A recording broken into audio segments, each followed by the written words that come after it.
Selam aleyküm. Efirde bugün yayını ve bugün biz 4 saat devamında ana tilimizde mühim mevzularını götürecekmiz ve müzakereler takdim edecekmiz ve yayınımızın misafiri ana yurt teşkilatının reisi Ukrayna Müslümanlarının Ligası'nın azası Niyara Hanım Mamutova olacak. Yani bugün biz Niyara Hanım endi bağda. Selam aleyküm Niyara Hanım. Aleykümselam Elmas Hanım. Sağ Bizler olunuz. Davet için. siz de çok sağ olunuz. Bizlerin canlı bağımındasınız. Ve sualim böyle olacak. Malum olğanı gibi bizim halkımız devletin ayrılmaz bir kısmı. Yani tilimizni canlandırmak destegine bizler muhtaçmız. Ve sizin fikrinizge göre yani Kırım Tatarlar devletinin ayrılmaz kısmı oldu mu ya da yok ya da bulsa da bizlerge daha çok çalışmak gerek. Bu sual pek öyle bilesiz yengil değil ve men baksam bizim halkımızda da türlü fikirler insanlarda türlü fikirler var bu sualden ama çok sünde hepsimiz biz anlayıq bizim tilimizin pek mühim olğanını ve onu kurtarmak gerek olğanını ve ebet öz başımızda onu kıyın bir şeyler yapmak. Onun için eğer Ukrayna'nın hükümeti de bir şeyler yardım etse o pek yaxşı olacak. Evet, sonki bir iki yıllar hareketler ve tırışılar var Ukrayna tarafından.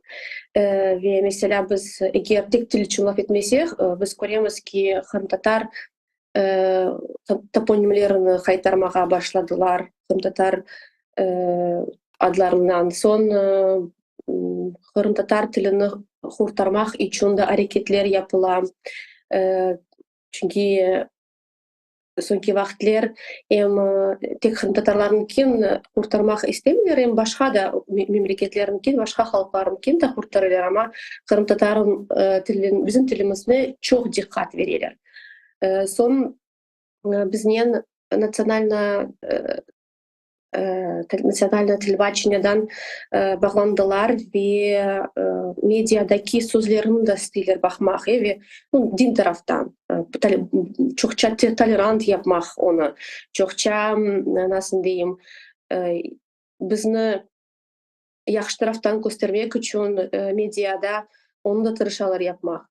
Evet, biz buna her şeye baksak tekarançık yazık ola çünkü bu bütün hareketler tekarançık geç kaldılar ve biz bilemiz bir şey yapılmadan son şimdi bu hareketler olar geleceğimizge bekim fayda olur ama Kırım şimdi okupasyada ve bizim vatandaşlarımıza bu değişmeler şimdi tesir etmiyorlar. Ve onlar bu değişmelerini duymaylar. Çünkü onlarda başka realiler, onlarda başka hakikat şimdi. Ve belki inşallah geleceğimizde bu bütün hareketler, bütün değişmeler tezce ve yengilleştir bizim gelecek işlerimizi. Ama bugünkü işte kunde öyle işler. Evet, Ukrayna devletten daha çok gerek yapmalı. Çünkü eğer biz o kadar vakit joyduk, şimdi daha pek çok gerek yardım etmeye Kırım Tatarlarga, bu özünü saklamağa, dilini saklamağa ve biz bu yardımını duymak gerekimiz. Bütün Yarhanım, men sizden razım ama bütün bu faaliyetler pek yavaş ola ve geç ola ama umutun kesilmeyik.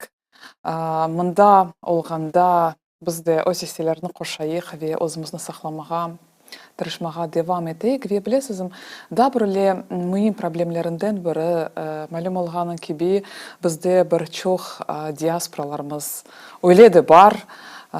Түркияны алсақ, Руманияны алсақ, Bulgaristan'ı алсақ, ama vatandaşlarımız bu aman aman 10 yıl devamında Kırım'ı mecbur ola terk etmege ve bu gerçekten de büyük bir problema. Ve bizler, mana şimdi başta devlet taraftan sizden soracak olam, yani devlet buna yardım etmek gerek mi? Bu bizim vatandaşlarımızı kaytarmak için. Ve sonra daha bir sualim olacak, Kırım Tatarlarıyla bağlı. Nasıl siz düşünüyorsunuz? Yazık ki bet çok Kırım Tatarlar Kırım'da şimdi yaşap olamalar ve gitmeye mecbur olalar. Nasıl siz değilsiniz bet bu pek nasıl diyeyim bunun da bilirsiniz yaxşı tarafı var ve yaramay tarafı var.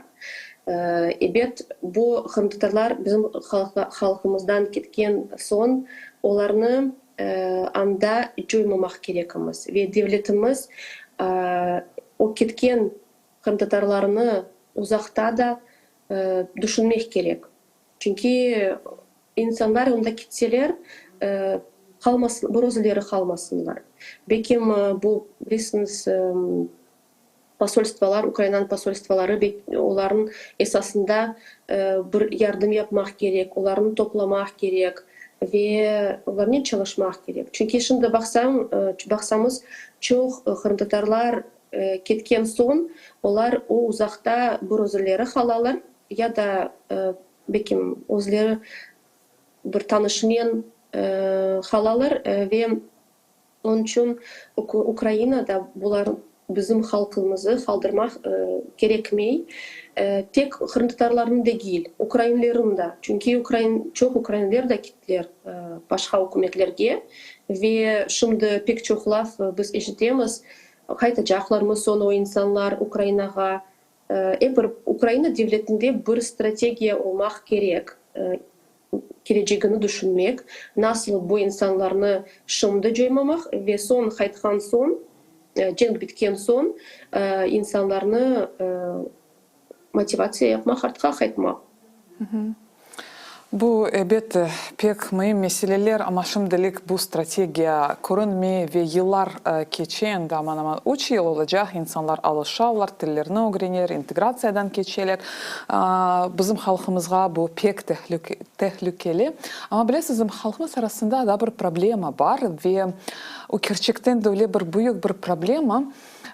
Bazı vatandaşlarımız değiller ki bana şimdi dinim tehlikeli aslında yani şimdi pek haflı, dinime haflı ve fark etmez kayda ben yaşayacağım.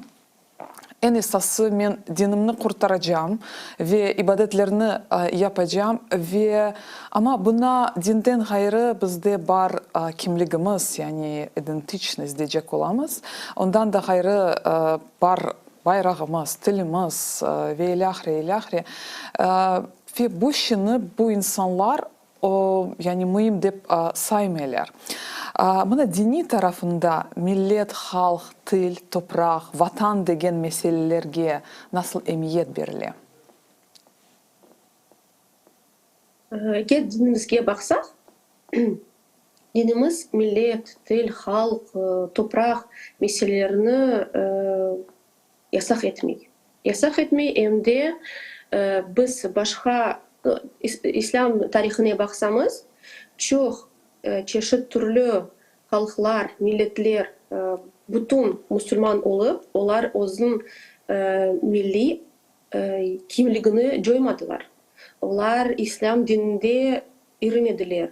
Ve onlar bugünkü günge kadar 100 yıllar geçken son hep biz bugün göremiz ve ayıramız o milletlerini. Endonezya alsak biz göremiz onların öz dili var, öz toprağı var, öz hükümeti var, urbaları, her şey. Evet onlar İslam din onların kimliğin parçası oldu, yarısı oldu ama özün milletini joymadılar ve özün nasıl diyeyim medeniyetini joymadılar, ananelerini joymadılar. Onlar tek İslam'a исламнен да байлаштылар ve да яхшы oldular.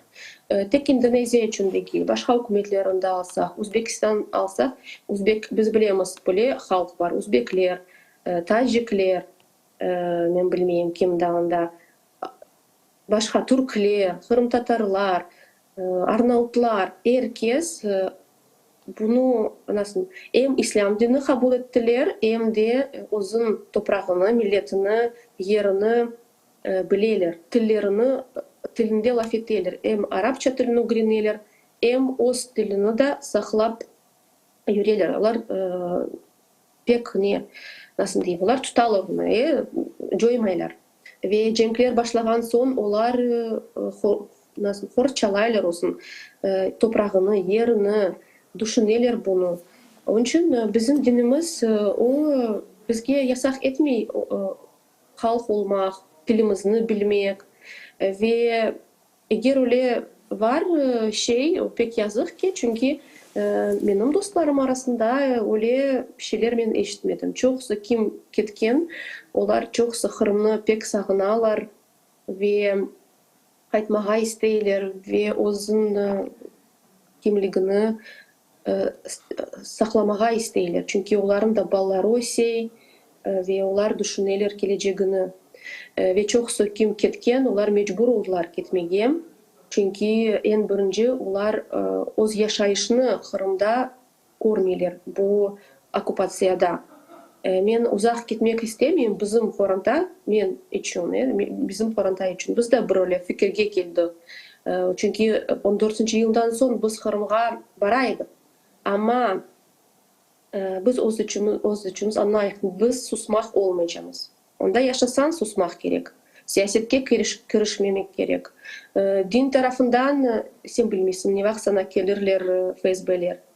Pek yaxşı Müslüman olsan da epir sana gelirler. Bir şey yapmasan da epir tapılır. Çünkü o avtoritar hükümet, o politsiya hükümeti, onlar başkaca görmeyler. Eğer biz Ukrayna'da öz dinimizi serbest kütemiz ve her şey yapamız, açık yapamız, anda her şey kontrol yapılır. Biz görüyoruz 14. seneden son ne denişti? Kaldı tek bir muftiyat, onu kontrol yaparlar, hepsini aytalar ne etmağa, ne yapmağa. Biz anlayıq, eğer onda kalsak yaşamak ya da öğreneceğin susmaya ve içinde tutmak her şey ya da gideceğin. Biz öyle insanlar bilesiz 14. senede olmağında da Kırım'da aktif edik ve faaliyetimiz açık edi ve çok şey yapaydık. Onun için öz için öyle bir fikirge geldik ki Kırım'da böyle alda yaşam olamayacağımız. Onda kaldı bizim bütün soysaplarımız, bizim tanışlarımız, dostlarımız hepsi. Ama pek kıyın özünü tutmağa, susmağa ve dinden uzak gitmeye ve unutmak özün kimligini nasıl siz deysiniz. O kimlik çünkü o pek ne onu saklamak için hem güç gerek, hem yer gerek. Evet, Kırım'da yaşasan yengilce bunu saklamak öz vatandaşlarının bunda uzakta olup bu tekrar kıyınca ve emin anlayayım gitkenlerini ve onlara mahkeme etmek olmayayım. Çünkü özüm de o alda. Sen bilmiyorsun, bir taraftan sen Kırım'da olmak isteysin, özün soysoplarının, özün vatandaşlarının, özün toprağında. İkinci taraftan sen ballar için düşünüyorsun, bilgi için düşünüyorsun, özün faaliyet için düşünüyorsun. Çünkü vakit tez geçiyor, yaşayış tez geçiyor ve bu dünyada da bir fayda getirmek isteyiz. Belki biz uzak olup Kırım'a ve vatanımıza çokça yardım ederiz, onda yaşaganda, bakanda. Aslında білесіңізбі, тарихке баққанда біздің зиялыларымыз Қырым әр вақытта Қырымның дұрымы дайыма ағыр олған еді ве инкишаф етмек үшін сербестлік керек. Сербестлік олмаса инкишаф етмеге де пек қиын ве интеллектуал инкишафымыз бүтін біздің зиялыларымыз олар Қырымдан тыш олып инкишаф еттілер ве бүтін өз ішлеріні Джафер Сейдаметлер олсын, Шевхи Бектөрелер олсын, вейлахри ве Қырымдан тыш чалыша бір чоқ ішлер яптылар. Яғни әрбір адамға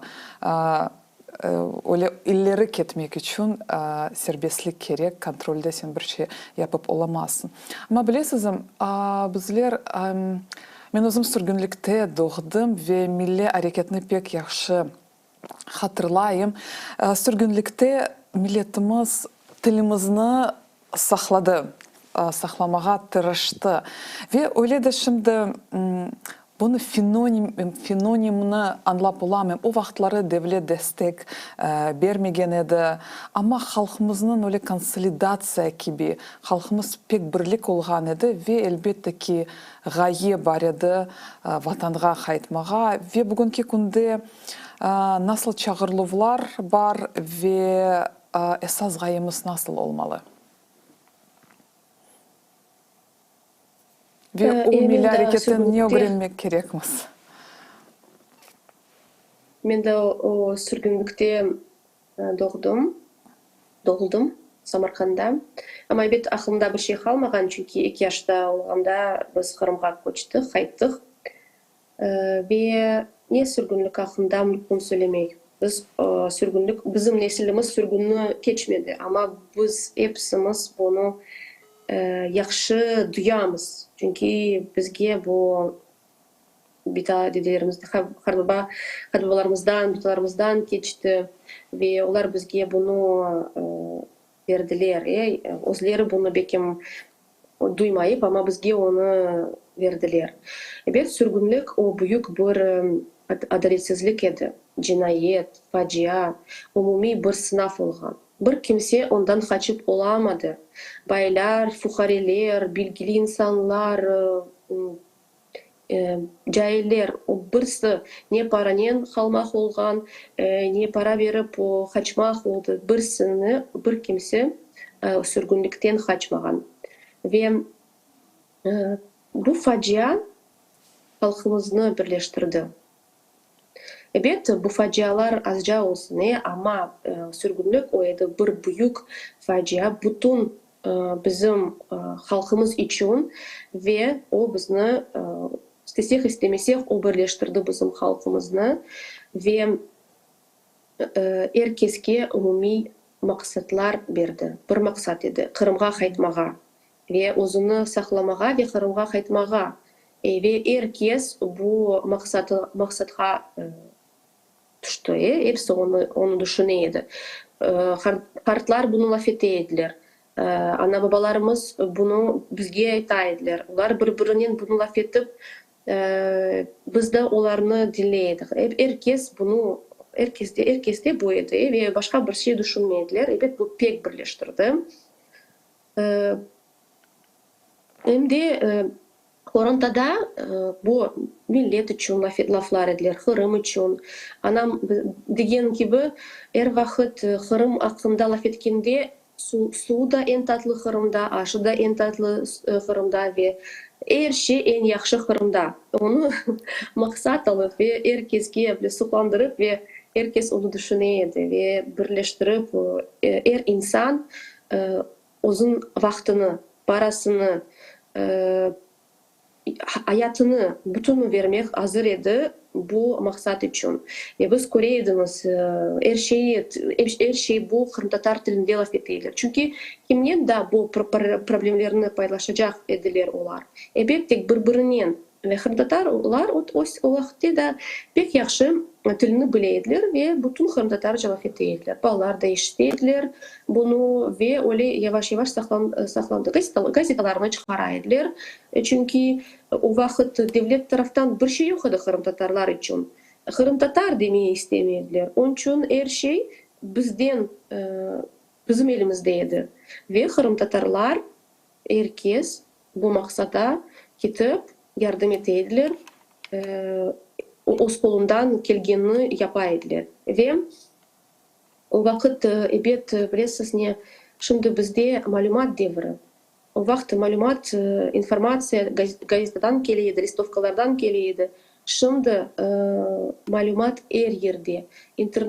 İnternette kirsen saytlar, videolar, her yerden bir informasiya geliyor, malumatlar. Onun için bizge de ne gerek yapmak? Bizge bugün bunu kullanmak gerek. Biz bunu kullanmak gerekimiz. İnternetni, saytlarını. Çünkü eğer men bir şey kıdırsam internette, Kırım Tatarca, bu pek kıyın bir mesele. Çünkü ya da ular Rus saytlarında var ama ular açıp bulamayım çünkü gerek onda VPN da bir şey. Çünkü Kırım Tatarlarımız Kırım'da çalışıp ular Rus saytlarına informasyasını koyarlar. Şimdi Allah'a şükür bu Google Translate, Google tercümesi çıkan. Bu pek yenileştiriyor bizim yaşayışımı. Çünkü başta tek lügatnen kullanaydık ya da gerekli bir saytlarga kirmege. Şimdi bu bizge bir balaban büyük bir iş oldu. Çünkü o pek faydalı şey. Evet, da bizge gerek yaşlar için, alaka için platformalar açmak. Tek offline da online da. Çünkü eğer biz Kırım Tatar tilini saklamak istesek, bizge onu kullanmak gerek bir yerde. Eğer men evde oturup öz balalarımnen laf etsem Kırım Tatarca ve evet men yanı sözler öğrenirim. Men tırışacağım bir şey laf etmege öz balalarımnen. Ama eğer men inkişaf etmesem bu bilgilerini, eğer ular ösmese, men artqa qaytam. Biz bilemiz, progress olmasa regress olar. Onun için eğer biz öz tilimizni inkişaf etmek istesek, bizge onu kullanmak gerek tışta da, tek evde değil. Men şimdi tek özüm korantam, men akayım ve 4 balam ve biz evde Kırım Tatarca laf etemiz ebet. Tırışamız Kırım Tatarca laf etmege, ama o bir kapalı yerde biz onu kullanamız. Ve biz bütün sözlerini bekim evde onu kullanıp olamayacağız. Bize bir gerek bir yerde onu bir şey diskussiyalar yapmak. Kırım'da da şu. Kırım'da da gerek böyle platformalar açmak. Yaşlar için, insanlar için ve inkişaf etmek bizim tilimizni. Sağolunuz. Ve elbette ki devletimizden de destek gerek. Böyle gibi platformalar, intelektüel, biz şimdi nasıl siz ayttınız, zemanevi zamanımızda yaşayımız ve gerçekten de bütün yaşayan vatandaşlarımızı bir arağa online şekilde toplanmağa mümkün ama ona gerek platformalar ve teşebbüsler, bizden de bu teşebbüsler çıkmak gerek böyle gibi platformalarını uydurmak için ve hem de tilimizni, hem de halkımızı online konferensiyalarını geçirmesini bu gerçekten de pek gerekli ve mühim çeşitli diskussiyalarını geçirilmesini o da gerek ama o milli hareketimizle bağlı, öyle gönüllü insanlarla bağlı ve milli hareketimiz degende evvelleri insanlar özünü buna bütünley bağışlaydılar. Şimdi biraz başkaca hatta kıtada da insanlar çalışırlar ama ayrı çalışırlar, güzel leyhalar yaparlar, hepsi ayrı çalışırlar. Öyle böylelikle böyle sualim olacak. Yani cemiyetinin mühimliği hem dini tarafından hem de halkımız için ne için böyle birleşmek ve cemaatçılık, cemiyet bu bizge nasıl fayda getirebilir? Evet, cemiyet dinimizde pek büyük rolü ve pek mühim rolü. Çünkü Kırım Tatarlar her vakit cemaatta olamaz. Men aklımda var. 14-sinde bu Rusların referendumu olğanda çoxsu tanışlarım Ruslardan aytaydılar. Niçin Kırım Tatarlar her vakit bir nesi dese herkes çapay. Bir nesi yapsa herkes yapay. не десейлер япалар. Вакыт бирлигimiz, onu bilgenmeydiler. Ama biz anlayımız ki cemiyette olmak, cemaatta olmak o pek mühim Kırımtatar için. Çünkü din taraftan da pek çok tavsiyeler var bu hakkında. Eğer insan cemaattan uzaklaşsa onun şeytan ola. Öyle değildir çünkü eğer insan biraz olsa ona çeşitli türlü fikirler geliyorlar. Doğru yoldan tez gitmeye oluyor ya da başka birisi ona bir şey dese ardından gidecek. Onun için her vakit cemaatta olmak gerek. Bütün bizim yaşayışımızda cemaatla bağlı cuma namazlar, o cemaat cenazede cemaat bir toy olsa, bir dualar olsa her yerde cemaat toplana. Ve bu bize pek mühim çünkü cemaatin yardımını biz duyamız. Moral hakkında da tek böyle fizikalı değil ama onu bile duyasın eğer insanlar senin yanında olsalar, yardım etseler, bir şey olsa yaxşılık ya da yaramaylık sana insanlar gelip kelseler sorasalar senin alını nasıl yardım etmek olalar. Evet bu pek gönlünü kotere. Hem de akılımızda bu 14. senesinde Rusya Kırım'ını alganda bu obısklar başlagan son FSB geleydi Kırım Tatarların evlerine ve cemaat toplanıyordu bu evlerin yanında ve bu FSB'ler birinci günleri şaşaydı. Çünkü onlar Rusya'da böyle şeye alışmaganlar. Öyle şey çoktan onlarda yok. Herkes, her insan Rusya'da öz-özüne. Eğer birisine kelseler ona az tanışı var. Birisi ona öyle yardım etmez. Biz bütün dünyaya özümüzünü gösterdik. Çünkü eğer bir insana bugün geldiler, yarın sana gelirler, başkasına gelirler ve bu cemaat yardımı pek mühim insanlar için. Ve biz her vakit işte cemaatta olmak ve birbirine yardım göstermek gerekimiz. Bu en bizim nasıl diyeyim baylığımız. Cemaatta olmak o bizim baylığımız. Hem de anda barmasa şimdi de Kırımtatarlar gittiler Kırım'dan. Biz de onlara tavsiye veremiz. Anda barsan en birinci camiye bar. Kırımtatarlarını tap. Çünkü biz de göresiz Zaporojye'da yaşadık, şimdi Çernovt'ta yaşayıq. Anda barmasan, camide çok olsan, anda Kırımtatarlar gelirler. Çünkü ya da bala doğula ad koymağa gerek, ya da cenaze çıkala saklasın. Ama herkes, biz hepsimiz birbirimizi camide taptık. Son konuşaydık, laf eteydik ve birbirimizge yardım eteydik. En birinci cemaatta birbirimizi tapmak gerekimiz ve yardım etmeye. Ana görесiniz, nasıl dinimiz halkımızı birleştirdi ve dini ananeler pek yardım etti birbirlerini tapmağa. Ve halkımız elbette ki toplaşa bir şey olganda ama da yaxşı olar idi. Bizde şimdilik öyle praktika yok ama ileride eğer biz düşünsek hayırda yaşamasak bile öyle online şekilde de görüşmeye ve çeşit strategiyalarını teşkil etmeye, sonra onların devletke teklif etmeye, yani halkımızın intellektual fikirlerini de onu canlandırmaya, onu da inkişaf etmeye, bunu da oge almak gerekmez ve bilesizim sizden soracak olam, siz saytınız Zaporojye'de şimdi yaşayısınız. Siz Ukrayna'nın çeşit regionlarda yaşap geldiniz ve Kırım Tatarı olarak, Müslüman olarak lütfen öz tecrübenizle paylaşınız. Yani Kırım Tatarlar hakkında stereotipler mevcut mu ya da sizin tecrübeniz nasıl oldu? Evet, biz Şarkı Ukrayna'da 8 yıl yaşadık, Zaporojye'da. 14. senesinden son 22'de 22. senesinde Çernovt'ta düştük.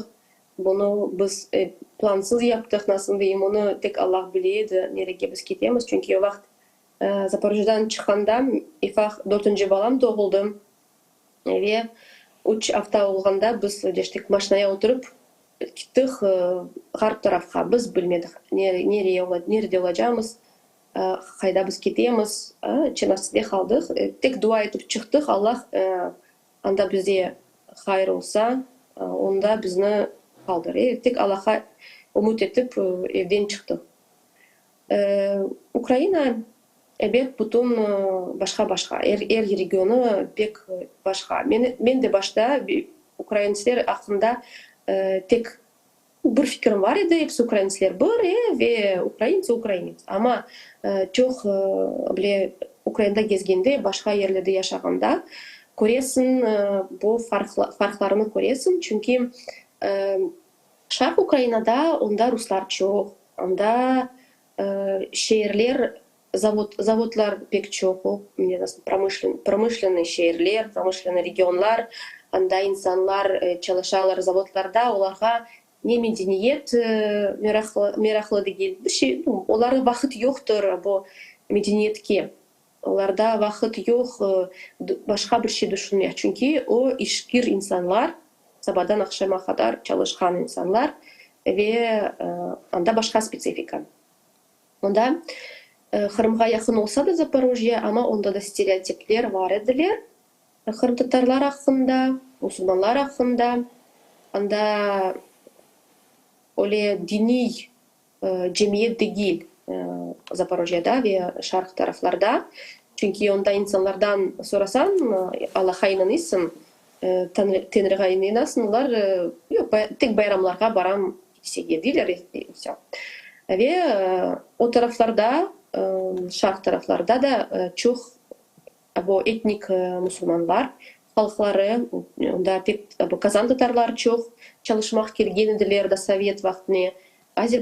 Azerbaycanlılar var ve onda başka bir cemiyet.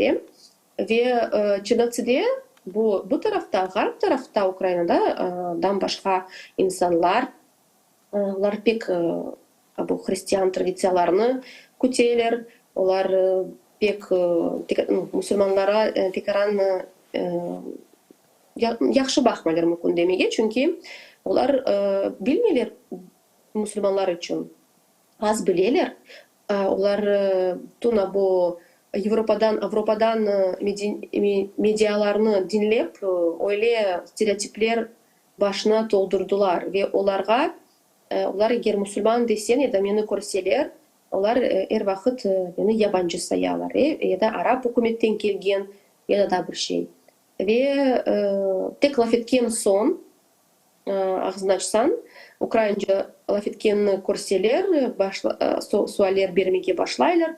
Nereden geldiniz? Son Kırım'dan bilseler pek sıcak, pek yaxşı davranırlar. Ve başlaylar Kırım için, Kırım'ı hatırlamağa ve başlaylar laf etmeye açıkça ve tekarançık kulüpçük tebessümden. Bunu baksan Ukrayna'da pek çok stereotipler. Hem Kırım hakkında. Çünkü çoğusu Kırım'a tek denizge baraydılar. Onlar vakti yok idi Kırım Tatar hakkında bir şey bilmeye ve Ukrayna'da biz bilemiz çok dikkat bizge vermeydi ve medyada bizni tek kımerde gösterdiler. O da her vakit bir şey negatif idi ya da samazahvat ettiler ya da bir şey. Ve son 14. yıldan son bu vaziyet değişti. Ukraynalılar onlar bizge açıkça oldular ve onların bizni bilmek isteği var. Evet, İslam dininde de onların pek çok stereotipleri var. Onlar yine de Kırım Tatarlar Müslüman olganını az bilediler ve Kırım Tatar desen onlar diler, men Kırım'a vardım, öyle şalmen birisini görmedim. Öyle laflar iştesin. Bu pek çok stereotipler, kadınlar evde oturarlar, laf etmiyorlar, öyle stereotipler iştek. Ve nasıl onlar belirler, eğer kadın şal kiydi, onu birisi zorlagan. Ya da babасы зорлаган, ya da акайы зорлаган. Ve sen десең, bu менің istегім, олар зорден инин алар.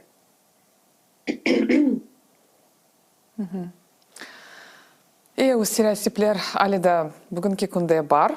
Шының үшін бұл стереотиплернен керек çalışmaға ve elbette ki bizler özümüzde çeşit strategiyalarını teklif etmek gerekmiz. Yani İslam dini bu devletinin ayrılmaz bir kısmı asırlar boyunca olgan edi. Yani Cenubi Ukrayna daima İslam tarafları olgan edi. Ama Ukrayna tarixi әлі де бүгін Rus стереотиптерінен толы ve Qırım hakkında desek kitaplarda da denişmeler, Qırım hakkında desek anda kitaplarda Qırım әлі de böyle стереотиптерінен taqdim etilir. Şunun için tahsil nazirligi buna emniyet vermek gerek ama ne üçündür? Endi 11 yıl geçti, tahsil nazirligi buna emniyet hiç vermiyor ve sonki kitap çıktı, 7. sınıf kitabı Qırımsız çıktı. Yani böyle şeyler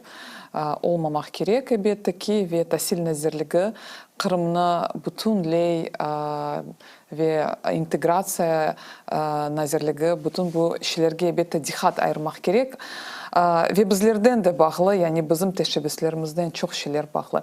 Niyara Hanım, bilesizim, yani men her vaqtda sizin Facebook sayfanızını takip ettim ve sizin yazganlarınızı pek beğendim, sizin aktif pozisiyasını, sizde fikirlerini, yani bana siz Kırım Tatar olarak sizin aktif cemiyet pozisyonunuz nasıl kabul ediliyor?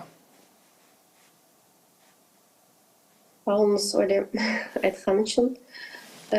Мен сізден разы олам, çünkü o kadar vakit geçe ama bu hatalar da çıkarlar. Ve kimisi de bu hata ya da dikkatsizlik ama nasıl biz şimdi hükümet cenkte olganda böyle hatalar yapamız. Nasıl onlar çıkabilirler bu hatalar? Olar olmak gerekler. Hem de evet mektep programmasını alsan, anda da şimdi pek çok da hatalar var kitaplarda, tarihte, Sovet propagandasının nesi de çıkmaganda. Bütün bu bizge bakan Tatarlar hakkında Tatarlar bu Surmani deyip de bu her şeyde var. Bu tür benim kızlarım, egizler 8. sınıfta okudular. Ve Ukrayna edebiyatında da öyle bir rivayet var idi. Kazaklar hakkında ve Kırım Tatarlarının bir cenk olgan ve bu rivayetini onlar okumak gerekediler. Evet, onda Ukrayna Kazakları yaxşı gösterilgen edi ve Kırım Tatarlar yaramay taraftan gösterilgen edi. Ama biz anlamak gerekimiz. Bu ballar onu tek okumaylar. Onlar ondan sonra analiz yaparlar. Hangi karakterini sen beğendin? Kim yaxşı bu rivayette kim yaramay karakter? Ve son ballar bunu analiz yapmak gerekli. Eğer Kırım Tatarlar için bu program, eğer Ukrayna Kırım Tatarlar hakkında da düşünüyor, böyle rivayetler edebiyattan almak gerekli. Çünkü insanlar balanı bu pek şaşmalata.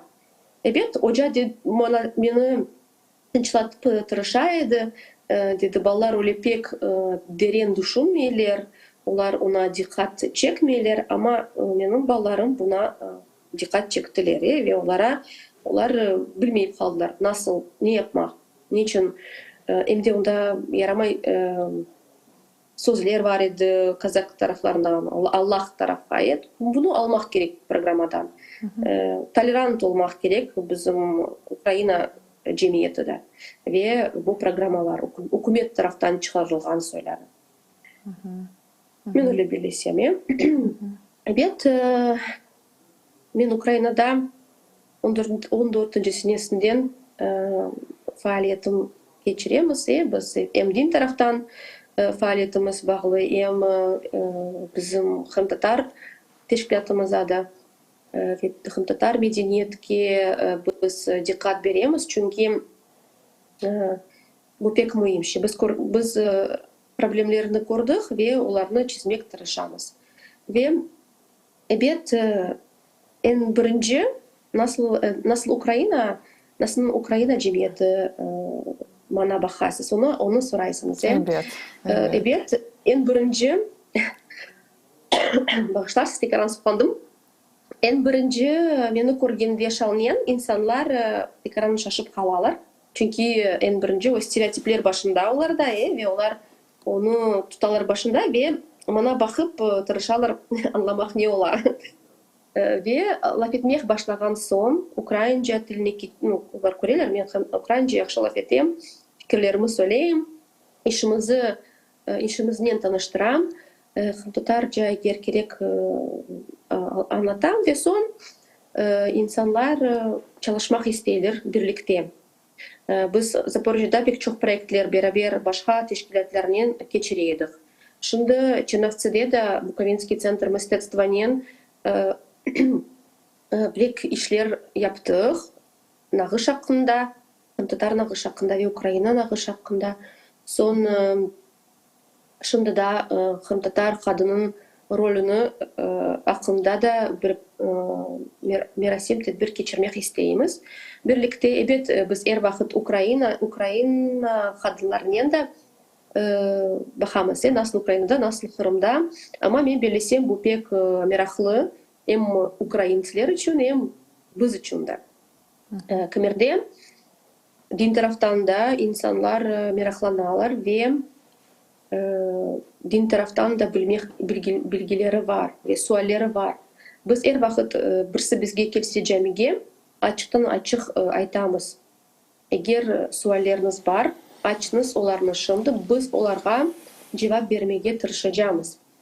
Ве түрлі суалер берелер, ве әр вақыт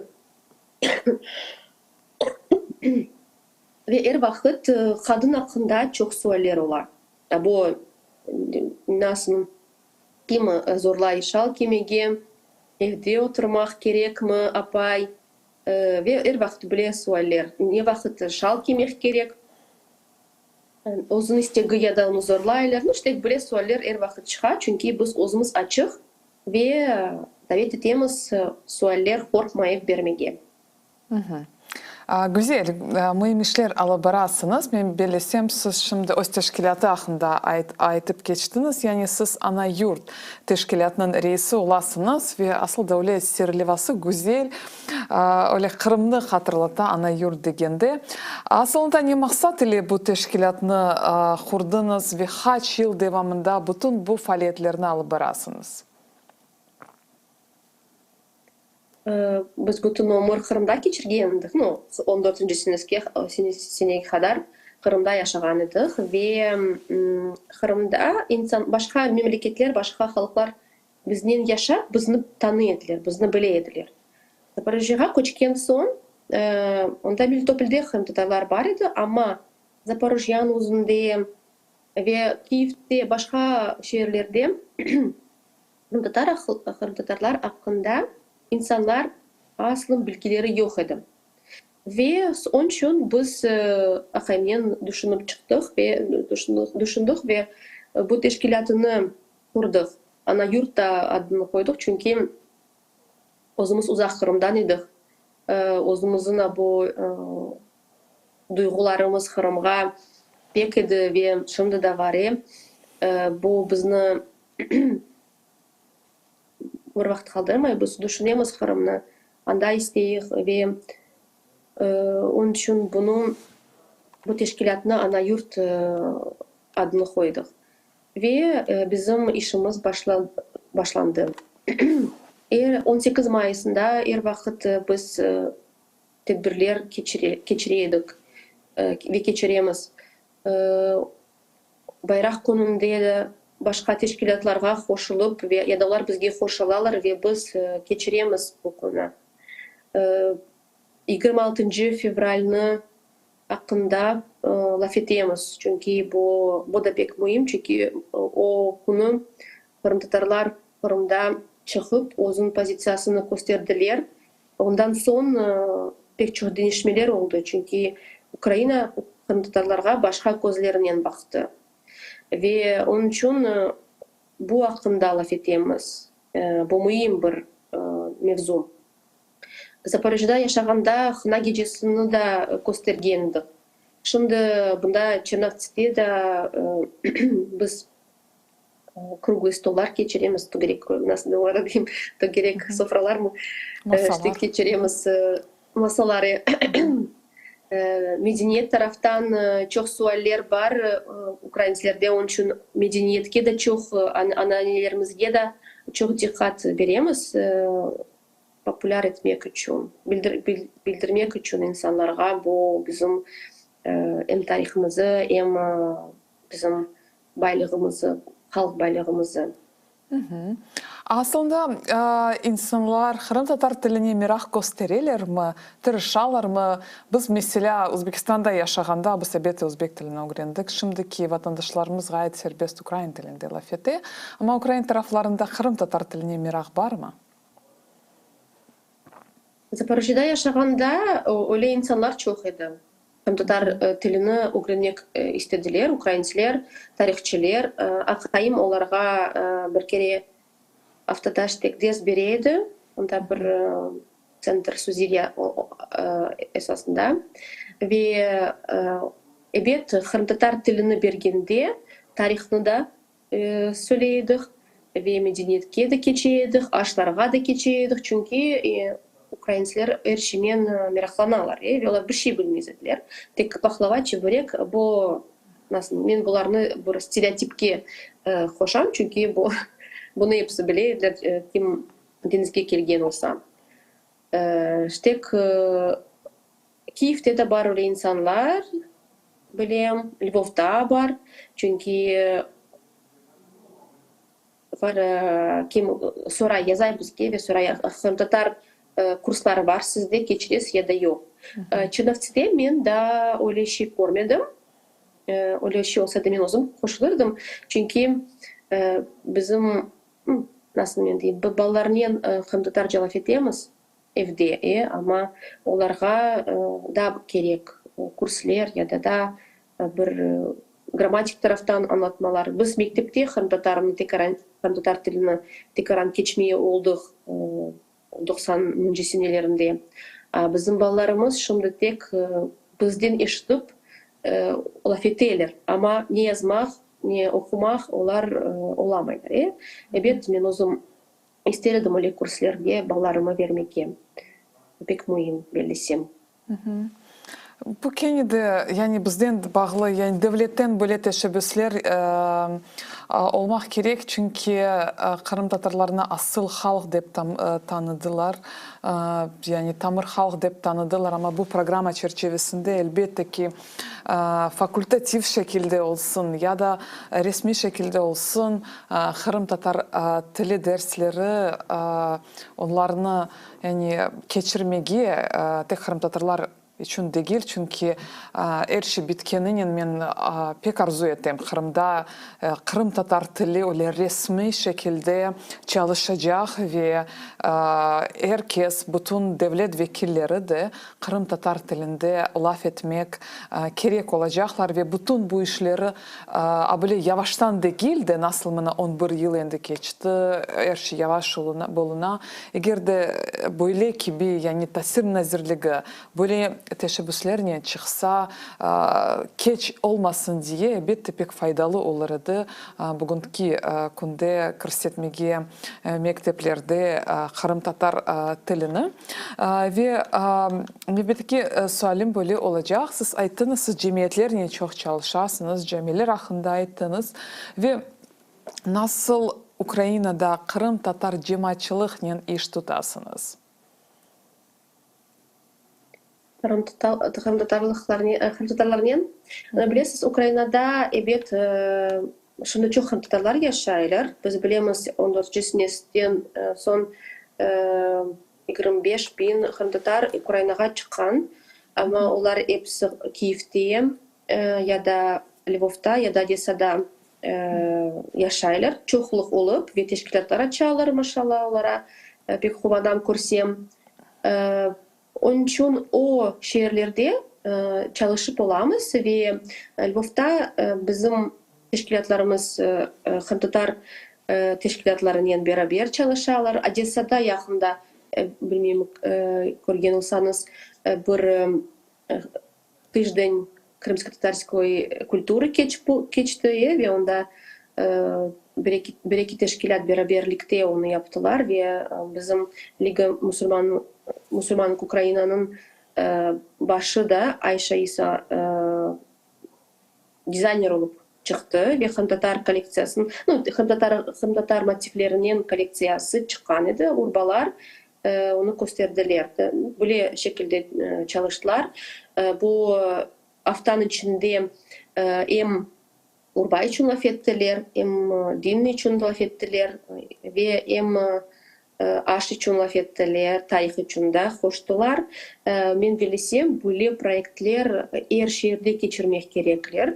Çünkü bu pek mühim ve pek meraklı. Tek men için değil. İnsanlar uzun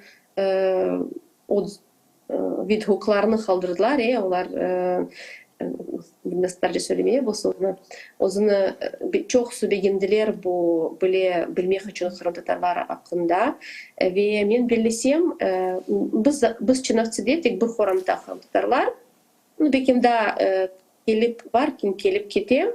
Ama çoğluk olsan çok projeler de yapmak olasın.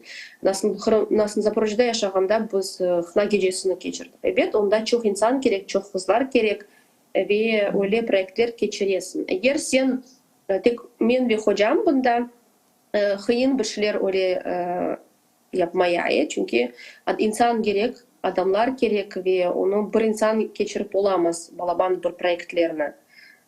Onun için eğer şehirlerde Kırım Tatar haftası olsa, bekim hükümet taraftan da yardımının öyle geçirilse pek büyük fayda olur. Çünkü böyle medeni projeler onlar insanların dikkatini çekerler ve onlardan insan buldurmay. Eğer tek informasyon olsa o kıyın. Ama eğer gösterseler bir şey bilberi, nasıl urba, Kırım Tatarların urbasını, aşlarını hakkında laf etsen da ve nasıl koysan sofraga bir şey lezzetli. Bu insanlara yengil kire ve insanlar kuvanalar ve meraklanalar böyle tedbirlerinden ve pek meraklı ola bilsem. Güzel fikirlerle paylaştınız. Yani her hafta bir şey geçirmek bu pek mühim, yani deyler ki soft power, bu gerçekten de çalışa böyle medeniyet tarafından Kırım Tatarlığını takdim etmeye, teşvikat etmeye.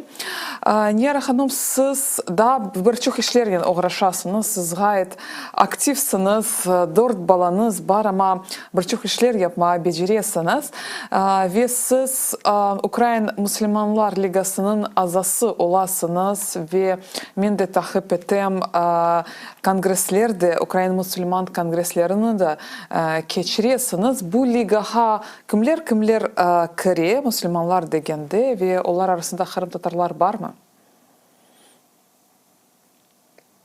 Kırım Tatarlar, ben sondan başladım. Evet, Liga Müslümanlık Ukrayna o pek mühim teşkilat. Onu en birinci kadınlar için açıldı o. Çünkü birinci bizim isteklerimiz, bizim nasıl diyeyim, потребности var. Din taraftan ilim almaya, bilgiler almaya ve onun için birinci teşkilatlar öyle açıldılar kadınlar için. Son yavaş yavaş bilgi algan son Müslüman kadını özünü inkişaf etmek daha istedi ve cemiyette fayda getirmek istedi. Onun için biz bu platformaları da Müslümanlara veremiz. İnsan hem kadın onun bir талантлары бар, бір olğan işlerini yaxşı yapqan işleri var. Onun için bunda o özünü realizasiya yapmaq ve fayda getirmege. Çünkü bizde türlü proyektler var idi. Biz başka teşkilatlardan hoşulup onlarga tilek saçasın, aksiyalar yapaydık, tilek saçmaq ya da bir yardım etmek. Biz Zaporojyeda yaşaganda Bukhari insanlarını her hafta toplap onlarga aş dağıtıyorduk ve çoğusu pensionerler keleydiler ve onlar bizge pek teşekkürler çok söyledi çünkü onların pensiyası bir şey yetmez idi. Ve onlar kelip aşağıdılar. Ve başka evsiz insanlar için öyleydi. Şimdi de Odessa'da öyle aksiya geçirilir ve Bukhariler ve kime gerek onlar gelirler anda. Bizim teşkilatlarımızda çeşit türlü milletler var. Hem Tatarlar da çok arasında. Şimdi bu 22. senesinden son Kırım Tatarlar da pek çok oldu. Çünkü biz bilemiz 22. seneden son Ukrayna'dan çok bu prefrontovoy şehirlerden insanlar ya da bu tarafga geçtiler, garip tarafga geçtiler ya da çet memleketlerge kettiler. Onun için tekarançık bu her şey değişti ve kemerde bu bizde bunda Kırım Tatarlar Çırnavtsi alsak bunda nasıl transit şehri oldu. De bakasın biz çoğu Kırım Tatarlar da çok aramızda ve insanlar keteler ya da başka ya da haytalar özün evlerine şarkı tarafka ya da keteler çet memleketlerge başka şehirlerge baksan onda birinci kadınlar ve korantalar kettiler ama son hayttılar. Çünkü insanlar bilmiyorlar. Cenkten korkup kaçtılar, son kurtlar ve anladılar, kayıtlar kendine. Kırım da var. Onun için biz çok Kırım Tatar medeniyet hakkında çok merasimler geçiremiz, debrler geçiremiz. Çünkü bu pek mühim ve Ukraynalıların tanıştıramız İslam tarihinin ve Kırım Tatar tarihinin. Çünkü çok belli İslam dinini Ukrayna o bir yabancı din. Onlar tarihini yaxşı bilmeyler ve Kırım Hanlığı nereye gelgenini onu da bilmeyler. Tab Donetsk kadar Zaporojye, Kherson, Mykolaiv ve o her şey Kırım Hanlığı'a kirgenini onu bilmeyler. Ve Ukrayna'nın yarısı Kırım Hanlığı'a kireydi. Evet onda en esas o İslam diniydi ve onun rolü de var, onun tesiri de var. Hem tarihe hem insanlarga hem medeniyetke her şeye. Ama bu Sovet hükümeti her şeyini silmek istedi. Hem Tatarların da tarihini silmege istedi, bizim medeniyetimizi silmege istedi, her şeyini. Ve Ukrayna'nın tarihin yarısını bizim de ondan silmege istedi. Ama bizge şimdi bunu gerek kaytarmağa ve her şeye yanıdan bakmağa ve tanıştırmağa Ukraynacıları da. Niyara Hanım bir daha kaldı. Şimdiki günde nasıl leyhalar üzerinde çalışasınız? Nelerini geçirmeye planlaştırasınız kısadan? Beni paylaşa olabilirsiniz mi? Evet, biz bizim işimizi, faaliyetimizi devam etmeye tırışacağımız ve Ukrayna halkını, cemiyetini bizden tanıştırmak tırışacağımız. Biz her vakit açık, biz her yerde deyimiz. Biz açık, diyalogga, tolerant bakamiz her şeye. Onun için her vakit hepsini kullanacağımız. Kim kese bizge, biz açık her şeyini aytmağa olamiz ve tanıştırmağa. Çok sağ olun. Sağ olunuz, vaxtımız indi sınırlı ama biz sizge can yürekten minnedarmız Niyara Hanım. Böyle faydalı faaliyetler alып barğanız için saygılı teleseyircilerimiz. Bu noktada yayınımızı yekunlayımız. Zamandan sonra yayınlarımızı devam edecekmiz. Biz ile olunuz.